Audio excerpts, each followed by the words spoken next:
बिस्मिल्लाहिर्रहमानिर्रहीम। अस्सलाम वालेकुम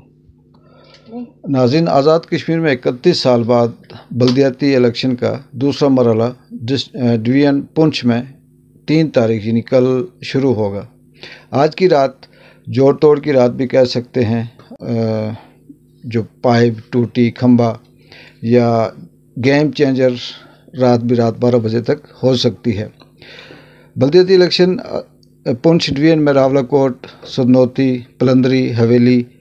ये एरिए इसमें मेन एरिए हैं, डिस्ट्रिक्ट हैं। और डिस्ट्रिक्ट बाग जो हमेशा सियासत में बड़ी अहमियत का आमिल रहा है और बाग से बड़े जय्यद सियासतदान भी आज़ाद कश्मीर की बेस कैंप में यहाँ से गए। सिद्धार्थ तनवीर इलियास जो उस वक़्त वज़ीर-ए-आज़म आज़ाद कश्मीर हैं, इनका ताल्लुक भी हल्का वस्ती बाग से उम्मीदवार का था। ये यहाँ से जीत कर वज़ीर-ए-आज़म आज़ाद कश्मीर बने और ये इन्हीं की काविशों का नतीजा है कि 31 साल के बाद इन्होंने इलेक्शन के दौरान ये अवाम से वादा किया था कि मैं लोकल इलेक्शन करवाऊँगा और वो उसको पूरा कर रहे हैं। कौन जीतता है, कौन हारता है, किसकी पोजीशन मजबूत है, ये कल शाम तक, इस वक्त तक सब कुछ सामने आ जाएगा। क्योंकि मेन जो 3 जमातें हैं, पाकिस्तान तहरीक इंसाफ, पीपल्स पार्टी और मुस्लिम लीग नून, मुख्तलिफ यूनियन कौंसल्स, अगर हम बाग की बात करें तो बाग में 28 यूनियन कौंसल्स हैं। वहाँ पे जो यूनियन कौंसल हैं वहाँ पे वस्ती की अगर हम बात करें तो पाकिस्तान तहरीक इंसाफ और नून लीग के दरमियान मुकाबला देखने में मिल रहा है। और कुछ ऐसे हलके हैं, कुछ ऐसे वार्ड्स हैं जहाँ पे पीपल्स पार्टी भी बेहतरीन पोजीशन में है। इसी तरह 15 वार्ड्स हैं म्यूनसिपल कॉरपोरेशन ज़िला बाग की, जो सिटी का एरिया आता है, टाउन एरिया आता है। इसमें भी तगड़े लोग खड़े हैं जो पीपल्स पार्टी से भी जिनका ताल्लुक़ है और पाकिस्तान तहरीक इंसाफ का भी। इस वक्त तक कुछ कहा नहीं जा सकता कि कौन ज़्यादा मजबूत है, लेकिन ओवरऑल अगर तजिया करें तो बहुत सी ऐसी जगह हैं, ऐसे हलके हैं जिसमें पाकिस्तान तहरीक इंसाफ के जो उम्मीदवार हैं उनकी रौनकें ज़्यादा हैं और उनका जोड़ तोड़ बड़े उरूज पे है। शायद कि नफसियाती तौर पे वो इसलिए भी अपने आप को बेहतर समझते हों क्योंकि वो हुकूमत में है और इसकी निस्बत पाकिस्तान पीपल्स पार्टी और मुस्लिम लीग नून जो नफसियाती तौर पे हुकूमत में ना होने की वजह से भी उनके उम्मीदवार उस तरह से जोश व खरोश में नहीं हैं, लेकिन मेहनत वो कर रहे हैं। और आवाम का जो रुझान है, जो खामोश वोट है,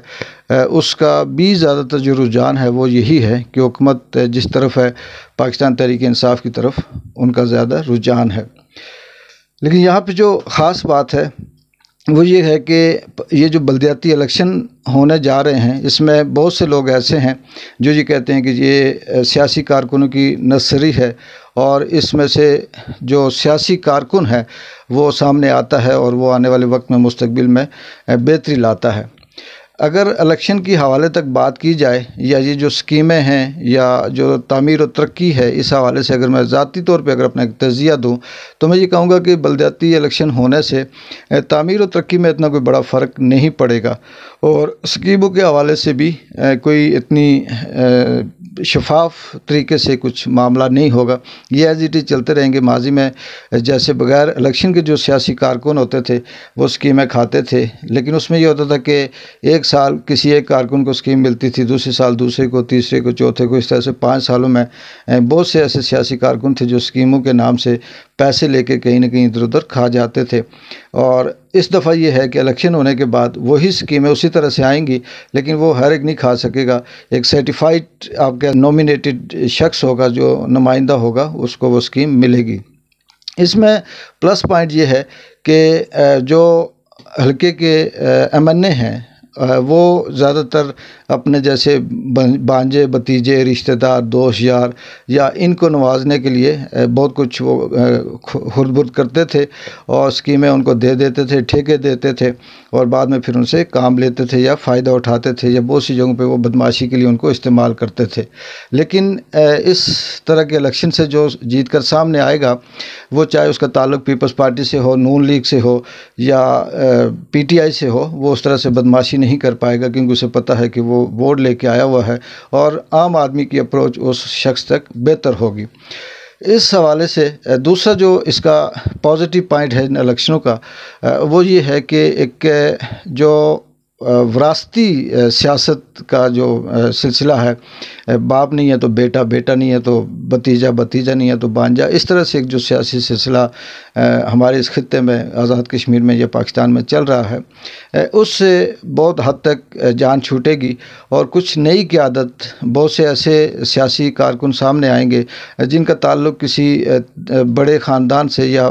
پیسوں والی فیملی سے نہیں ہوگا، وہ متوسط طبقے سے ان کا تعلق ہوگا، عام سوسائٹی سے، یا آپ یہ کہہ سکتے ہیں کہ اسکول آف تھاٹ سے ان کا تعلق ہوگا، اور وہ بہتر پرفارم اگر کر پائے تو اس پرفارمنس کی بیس پہ انہیں آنے والے وقت میں ایک اچھا سیاسی کارکن کے طور پہ وہ سامنے آ سکتے ہیں۔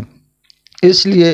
یہ جو کریڈٹ ہے، یہ جو بات ہے، نہ چاہتے ہوئے بھی میں ذاتی طور پہ کوئی سردار تنویلیہ صاحب کا بہت زیادہ معترف بھی نہیں ہوں، اور میں اتنا زیادہ ان کو کوئی ویژنری بھی نہیں کہتا۔ بزنس مین ہیں، ارب پتی ہیں، کھرب پتی ہیں، بزنس میں ان کا ویژن اپنی جگہ پہ ہے، لیکن سیاست میں بہت سی ایسی چیزیں ہیں جہاں ان کی بہت سی ایسی باتیں ہیں جس سے میں اتفاق نہیں کرتا، لیکن اس کے باوجود میں یہ کہتا ہوں کہ یہ ان کا بڑا اقدام ہے، اور یہ بڑی بات ہے، یہ جو بلدیاتی الیکشن کا انہوں نے یہ چیلنج قبول کیا، تمام تر مخالفتوں کے باوجود،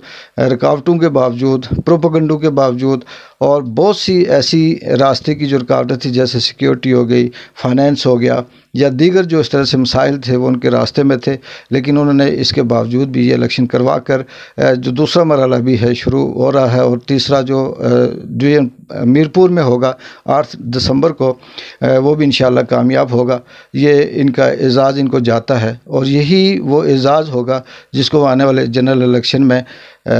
کیش بھی کروا سکتے ہیں، اور یہ ان کو بینیفٹ بھی دے سکتا ہے۔ اب دیکھتے ہیں کہ آج کی رات چند گھنٹے رہ گئے ہیں، کل تک سامنے آ جائے گا تمام سلسلہ انشاءاللہ۔ جس حلقے کی جو اپڈیٹ آئے گی، سوشل میڈیا کے تھرو آپ تک اپڈیٹ کرتا رہوں گا، اور آپ کو بتائیں گے کہ کس حلقے سے کون سا امیدوار کتنی مارجن سے جیتا اور اس کی کیا پوزیشن ہے۔ تب تک کے لیے اجازت دیں، اللہ حافظ۔